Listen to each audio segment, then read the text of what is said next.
जी का स्पीच मैंने ध्यान से सुना, मगर मुझे दुख लग रहा है कि इस सदन में आकर के सदन के हर मेंबर को मालूम है ऐसे जानकारी को तोड़ मड़ोड़ करके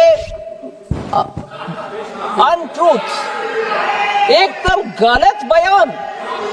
जीएसटी, अब सुन लो भैया, सुन लो, जीएसटी इतना क्या बोलते हैं, चमकदार और वेरी अट्रैक्टिव वे में वो बोलते हैं, एक बंदा अगर जन्म से टैक्स पे करता है, जन्म लेते हुए ही दूध के ऊपर टैक्स है, डायपर के ऊपर टैक्स है, फिर स्कूल में जाता है नोटबुक के ऊपर टैक्स है, फिर हॉस्पिटल में जाता है उसमें टैक्स है।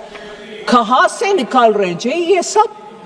मैं बोल रही हूं 2017 जब जीएसटी इंट्रोडक्शन हुआ तब से ही दूध के ऊपर टैक्स नहीं है जीएसटी। ये कहां से ले आ रहे हैं जी?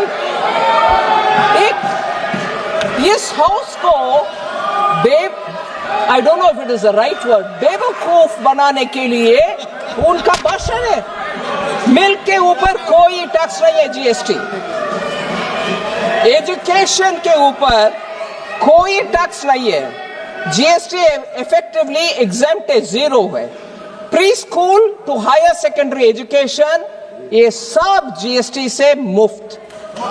Education leading to recognised qualification जहां है वहां भी जीएसटी नहीं है। बुक्स, नोटबुक्स, टेक्स्ट बुक्स सब जीरो है जीएसटी। ये सब जुलाई 2017 से ही, ये नेक्स्ट जनरेशन जो सितंबर 2025 में आया उसमें और सुधार हुआ है। एंड देयरफॉर एसेंशियल, और ये भी पेंसिल, शार्पनर, अब इतना मुझे लग रहा है कि how can you go on saying like this untruth. ये टीएमसी का भी आने वाला है, टीएमसी का भी जीरो आएगा, जीरो। और पेंसिल शार्पनर, मैं स्पष्ट करने के लिए बोल रही हूं मैडम आपको, ये आप आराम से सुनिए ना, आप सुनिए madam. Pencil, sharpener, eraser, exercise book, notebooks, maps सब जीरो है। सो ये कहां से निकल कर डेटा ले आ रहे पता नहीं।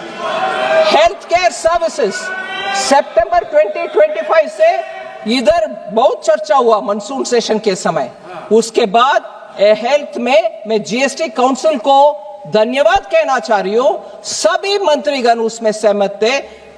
जीएसटी रेट ट्रीटमेंट, डायग्नोसिस और केयर के लिए जीरो है, टोटली एग्जेम्प्ट है since 1 July 2017। Health and life insurance अभी वो भी जीरो को आ गया प्रीमियम के ऊपर। আপনারা বন্ধুরা আপনারা কেমন আছেন অবশ্যই কমেন্টে জানাতে পারেন। সকলকে স্বাগত বিষ্ণুপ্রিয়ার ছোট্ট ইউটিউব চ্যানেলে। তো আপনারা ভিডিওটি দেখলেন, লোকসভাতে অর্থমন্ত্রী নির্মলা সীতারামন কার্যত অভিষেক বন্দ্যোপাধ্যায়কে ধুয়ে দিলেন। কার্যত আমি বুঝি না, আপনারা শুনলেন, আমি তো হাসবো না কানবো খুঁজে পাচ্ছি না। কার্যত যে সব জায়গাতেই কি ঢপ, সব জায়গাতেই ঢপ দিতে হবে না। শুরু যখন করেছিলাম আমি দেখাবো অভিষেক বন্দ্যোপাধ্যায় কী বলেছিলেন, আমি দেখাবো, সেই ভিডিও দেখাবো, আমি চিন্তা করবেন না, টেনশন করবেন না।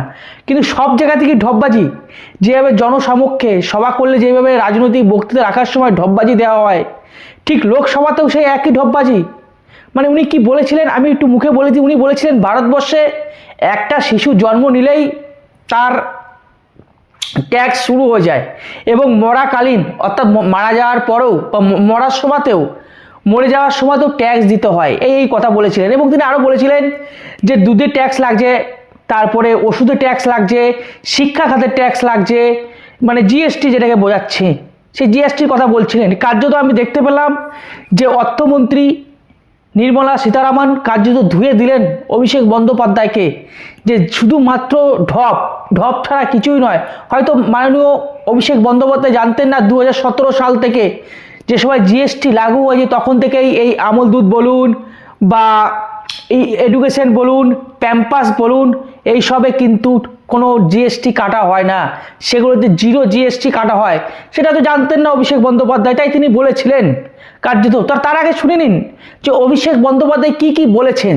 আপনারা আজকে, এটা কিন্তু আজকের ভিডিও, লোকসভার আজকের ভিডিও, যে আমাদের অর্থমন্ত্রী যিনি বললেন অভিষেক বন্দ্যোপাধ্যায়কে তো চরম দিলেন। এরপর অভিষেক বন্দ্যোপাধ্যায় 10 তারিখ ঠিক কী বলেছিলেন অভিষেক বন্দ্যোপাধ্যায়, একটু সুন্দর করে একটু শুনে নিন বন্ধুরা, তারপর আমি আসছি ভিডিওতে। A baby is born, his milk and diapers are taxed. He grows, his education is taxed. He studies, his books, pencil and mobile data are taxed. He starts earning, his income is taxed. He saves for future, his savings are taxed. He spends to survive, his survival is taxed. He goes to work, his fuel is taxed. He falls sick, his illness is taxed. He grows old, pension and healthcare are also taxed. And Honorable Speaker, even after his death, the family still pays tax. बच्चा पैदा होता है, दूध और diaper पर tax, पढ़ाई शुरू होती है, शिक्षा पर टैक्स, किताबें, notebook, pen, pencil, mobile data सब पर टैक्स, कमाई शुरू होता है, इनकम पर टैक्स, सर बचत करता है, बचत के ऊपर टैक्स, जीने के लिए खर्च करता है, खर्च पे टैक्स, काम पर जाता है, पेट्रोल डीजल पर टैक्स, बीमार पड़ता है, इलाज और दवाई पर टैक्स, बुढ़ापा आता है, पेंशन और इलाज पे टैक्स, और मौत के बाद भी सर शोक सभा में अगरबत्ती जलाने के लिए भी परिवार को टैक्स देना पड़ता है। তো আপনারা শুনলেন অভিষেক বন্দ্যোপাধ্যায় ঠিক কী কী বললো। মেন যে কথা আমি যেটা বলছিলাম, যে ভারতবর্ষে একটা শিশু জন্মালেই নাকি তার ট্যাক্স শুরু হয়ে যায়, একবারে মৃত্যুকালীন পর্যন্ত ট্যাক্স দিতে হয় তাকে। কার্যত আপনাদের একটু জানিয়ে দিই, তিনি গেছিলেন আমাদের দেশের যে বাজেট পেশ হয়েছে সেই বাজেটের উপর কথা বলতে গেছিলেন। গিয়ে তিনি তো একেবারে লেজে গোবরে হয়েছেন, কারণ তিনি তো কিছুই জানেন না, আর জানলেও তিনি বলেননি, সবসময় মিথ্যা বলেন। তিনি ভেবেছিলেন এটা হচ্ছে জনসভা হচ্ছে, এখানে যা খুশি তাই বলতে পারি, রাজনীতির বক্তব্য রাখবো, হাততালি পড়বে, মানুষ বেশ চাঙ্গা হবে। তিনি সেখানে সেই কাজটা করেছেন। আর সঙ্গে সঙ্গে 11 তারিখ অর্থাৎ আজকে অর্থমন্ত্রী নির্মলা সীতারামন সুন্দর করে মানে কি বলে ওটাকে, ওই ছালে নুন লঙ্কা লাগিয়ে দিয়েছেন যে দেখুন অভিষেক বন্দ্যোপাধ্যায়। আর আমাদেরও দেখে লজ্জা, পশ্চিমবঙ্গবাসী হয়ে আমাদেরও লজ্জা যে আমরা কীরকম একজন সাংসদকে ভোটে জিতিয়েছি যে কিছুই জানে না, জানলেও শুধুমাত্র মিথ্যা কথা বলে, ঢপ বলে। কিন্তু যাই হোক, কিন্তু আমি একটু দেখছিলাম যে জিনিসটা এই আমাদের অর্থমন্ত্রী নির্মলা সীতারামন বললেন না, সেই জিনিসটা আমি আপনাদের বলবো যে তিনি কি বললেন না, তিনি আরও অনেক কিছু বলতে পারতেন কার্যত। এবং আপনারা দেখলেন যে হাসাহাসি হচ্ছে, হাসাহাসি তো হবেই, কারণ মূর্খের মতন কথা বললে তো হাসাহাসি হবে। আমি জানি না তিনি ভুলে যান কিনা, তিনি হয়তো ভুলে যেতেই পারেন যেভাবে তিনি সতীদাহ প্রথাকে কি বানিয়েছিলেন, পুরুষ দাহ প্রথা নাকি, বা পিতৃদাহ প্রথা বানিয়েছিলেন সতীদাহ প্রথাকে, আপনারা সকলেই জানেন। তো সেরকমই হতে পারে, আবার এটাও হতে পারে যে তিনি মিথ্যা কথা বলতে উস্তাদ, তাই তিনি মিথ্যা কথা বলেন। বেশ, ঠিক আছে। এরপরে আমাদের অর্থমন্ত্রী যে কথাগুলি বললো না, সে কথাগুলি আমি বলবো। আচ্ছা, আমাদের রাজ্যেও তো বিল পাস হয়েছে, বাজেট পাস হয়েছে, তাই তো? সেই বাজেটটা একটু আলোচনা করি। তিনি তো চলে গেলেন ভারতবর্ষের দেশের বাজেট পাস হয়েছে সেই বাজেটের উপর কথা বলতে। তো আজকে একটু আমাদের রাজ্যের কথা বলি, যে তিনি কেন এই রাজ্যের বাজেটের উপর কথা বলছেন না আজকে অভিষেক বন্দ্যোপাধ্যায়। তো আমি এই বাজেটের কথা বলছি, যে বাজেটে মাননীয় মুখ্যমন্ত্রীর বাজেট, পশ্চিমবঙ্গে যিনি অর্থমন্ত্রী আছেন চন্দ্রিমা ভট্টাচার্যের বাজেট, সেই বাজেটের উপর কথা বলছি।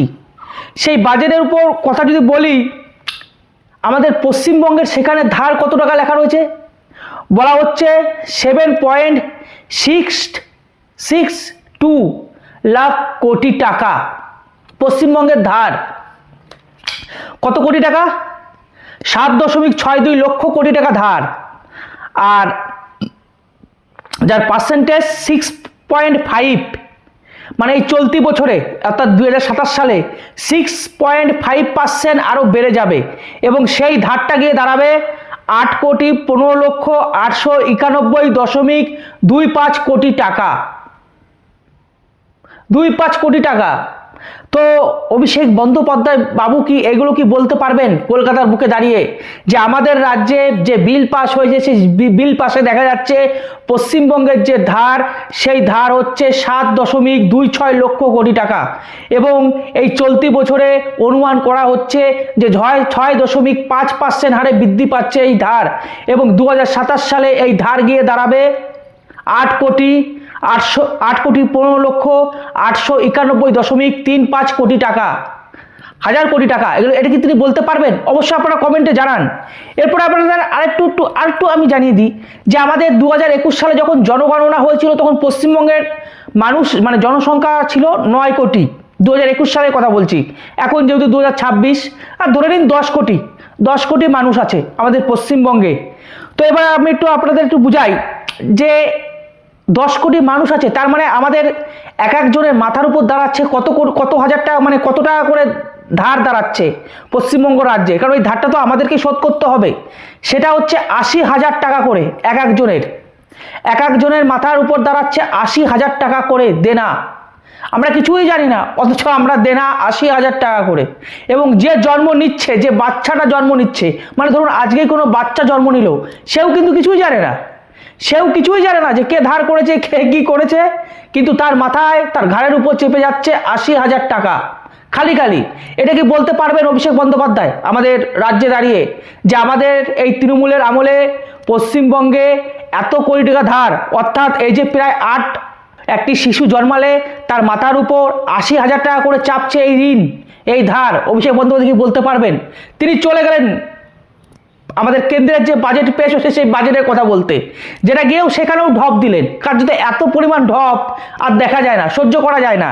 এরপরে আমি আসি 2011 সাল, যখন বামফ্রন্টের সরকার ছিল, যখন বামফ্রন্টের লাস্ট বাজেট পেশ হলো, সেই বামফ্রন্টের লাস্ট বাজেট পেশে কত ধার ছিল পশ্চিমবঙ্গ রাজ্য সরকার একটু শুনে নিন।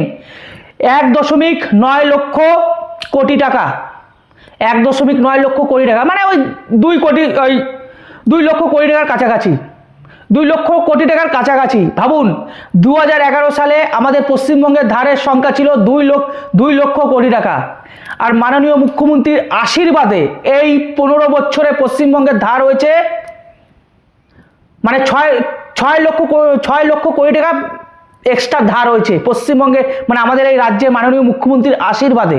ভাবতে পারছেন আমাদের পশ্চিমবঙ্গের অবস্থা কি? আমাদের পশ্চিমবঙ্গের অবস্থাটা ভাবতে পারছেন? এরপরে আসি,